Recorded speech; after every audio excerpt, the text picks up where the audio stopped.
মনে রাখবেন, যেই সরকার নামাজ প্রতিষ্ঠা করে না, যে সরকার ভালো কাজের আদেশ দেয় না, যে সরকার মানুষকে অন্যায় কাজ থেকে ফিরায় না, যাকাত আদায় করার অধিকার তার নাই।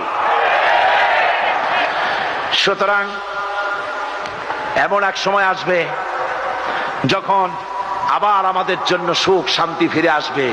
সেজন্য কোরআনের কাছে আসতে হবে। কার কাছে? এই কোরআন হলো সেই কোরআন। আমার নবী বলেছেন, মান ক্বালা বিহি সাদাকা। এই পল্টন ময়দানে উপস্থিত লক্ষ লক্ষ জনতার উদ্দেশ্যে রাসূলের হাদিস শোনাই, প্রাণ খুলে কান খুলে শুনুন। আমার নবী বলেন, কোরআন দিয়ে যারা কথা বলে ওরাই সত্য কথা বলে। সুবহানাল্লাহ।